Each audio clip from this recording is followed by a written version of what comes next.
ভিউটা দেখাই যে আমাদের রুমের পর্দাটা সরাই। এই দেখো কি সুন্দর নদী যাচ্ছে না। তো আমরা যখন সমুদ্রের ধারে বেড়াতে যাই, মানে সি ফেসিং রুমে যখন থাকি, রুম থেকে যে জলের মানে শব্দটা শোনা যায় ঢেউয়ের, ঠিক একই রকম লাগছে। মানে পুরীতে গিয়ে আমার যে এক্সপিরিয়েন্সটা হয়েছিল, এখানেও ঠিক একই রকম জলের স্রোতে প্রচণ্ড আওয়াজ সারা রাত ধরে শুনলাম। মানে বেডে শুয়ে শুয়ে আমরা নদী দেখছি। এমনিতে আমার ঘুম অনেক কম, আর বাইরে আসলে না ঘুম আরও ঠিক করে হয় না। অনেক সকালে জেগে গেছি, তো ভাবলাম 1 থেকে 2 দিনের জন্য এসেছি, রুমে বসে থেকে সময় নষ্ট করে লাভ নেই, তার থেকে বরং ফ্রেশ হয়ে নিচে নামা যাক। নিচে গিয়ে 1 কাপ চা খেয়ে একটু হাঁটতে বেরোবো। আর তাছাড়া কালকে আমরা এখানে পৌঁছে খাওয়া দাওয়া করতে একদম সন্ধে হয়ে গেছিলো, তখন নদীর কাছে অবধি কিন্তু যাওয়া হয়নি। তো নদীর কাছেও যাওয়ার জন্য কিন্তু আমরা মানে মা ছেলে ভীষণভাবে এক্সাইটেড। তো চলো এই যে নিচে নেমে চা খাচ্ছি, তারপরে কিন্তু একটু হাঁটতে যাব। যেই জায়গাটায় স্টে করেছি এটা সামসিং গ্রাম পঞ্চায়েতের আন্ডারে। এই দেখো কাজ হয়েছে, ওটার একটা বোর্ড লাগানো। আমরা এখন সকালের প্রাতঃভ্রমণে বেরিয়েছি। চলো। তো এখানকার সব থেকে বড় আর ভালো মানে হোটেল বা রিসর্ট যেটাই বলো, এই যে আমন্ত্রণ হোটেল। এই যে তো আমরা গতকাল রাতে যেই ছোট্ট হোমস্টেটাতে ছিলাম সেখান থেকে চেক আউট করে আজকে কিন্তু এই আমন্ত্রণে চলে আসব। একটা ছোট্ট পাহাড়ি ঝর্ণা নেমে এসেছে। গতকাল রাত্রে এসেছিলাম একবার, আমার ছেলের মধ্যে মাছ খুঁজছিল।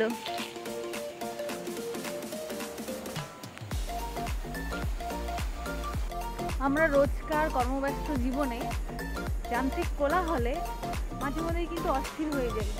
তখন এরকম একটা পরিবেশে এসে দেখি না 1 থেকে 2 দিন স্টে করলে কিন্তু বেশ একটা রিল্যাক্স ফিল হয়, মানে মানসিক শান্তি পাওয়া যায়।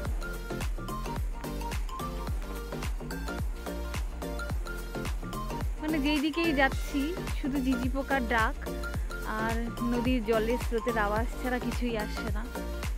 বেশ ভালো লাগছে। পাহাড়ে বিভিন্ন জায়গায় কত সুন্দর সুন্দর ফুল ফুটে থাকে, যেগুলোকে কিন্তু কেউ ছেড়ে না। আর আমাদের ওখানে ভোরবেলা হলেই পাড়ার মাসিমা কাকিমা ফুলের সাথে সাথে পাতাও ছিঁড়ে নিয়ে চলে যায়। এখন বৃষ্টি শুরু হয়ে গেছে, তাই মা ছেলে এইভাবে আমরা এখন রুম অবধি যাচ্ছি।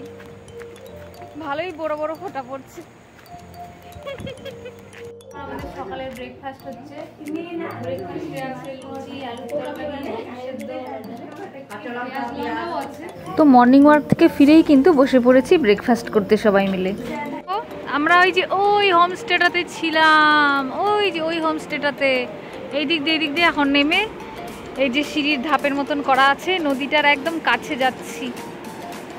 তো রাতে যেহেতু বৃষ্টি হয়েছে তাই কিন্তু এই জল এখন ভীষণ ঠান্ডা, আর তাই কিন্তু এখানে স্নান করার উদ্দেশ্য আমাদের কারোরই নেই। আর তার জন্যই কিন্তু মর্নিং ওয়াক থেকে ফিরেই আমরা হোমস্টের রুমেই কিন্তু সপরিবারে স্নান করে নিয়েছি। আর তোমরা তো জানোই যে জল দেখলে আমার ছেলে ভীষণভাবে এক্সাইটেড হয়ে যায়। আর এইবার এই জলের কালার আর জল দেখে কিন্তু আমিও নিজেকে ধরে রাখতে পারিনি। অনেকটা সময় এই জলের মধ্যে পা ডুবিয়ে বসেছিলাম, অনেক আনন্দ করেছি। তারপরে কিন্তু সুযোগ বুঝে এই জলে স্নানও করে নিয়েছি।